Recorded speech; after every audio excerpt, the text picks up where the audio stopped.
ಹರೇ ರಾಮ. ರಾವಣನಿಗೆ ರಾವಣ ಎಂಬ ಹೆಸರು ಹೇಗೆ ಬಂತು?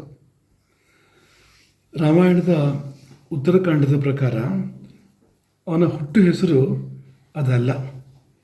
ದಶಕಂಠ, ದಶಗ್ರೀವ ಅವನ ಹುಟ್ಟು ಹೆಸರು. ರಾವಣ ಬಂದ ಹೆಸರು. ಕೈಲಾಸ ಪರ್ವತವನ್ನು ಎತ್ತ ಹೊರಟಾಗ,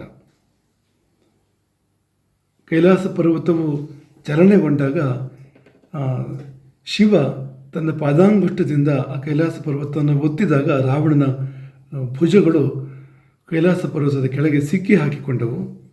ಆಗ ಅವನೊಂದು ಬೊಬ್ಬೆ ಹಾಕಿದ. ಆ ಬೊಬ್ಬೆಗೆ ಸಮುದ್ರಗಳೇ ಸಂಕ್ಷೋಭಗೊಂಡವು, ಪರ್ವತಗಳು ಚಲಿಸಿದವು.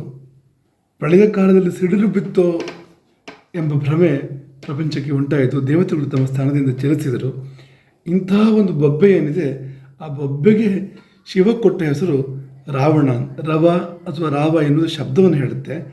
ಈ ಮೂರು ಲೋಕವು ನಡುಗುವಂತೆ ಅವನು ಬೊಬ್ಬೆ ಹಾಕಿದ್ರಿಂದ ಅವನಿಗೆ ಹೆಸರು ಬಂದಿದ್ದು. ಹಾಗಾಗಿ ರಾವಣ ಎಂದರೆ ಬೊಬ್ಬೆ.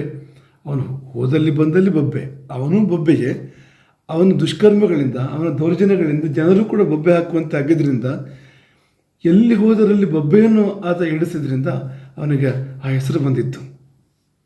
ಹರೇ ರಾಮ.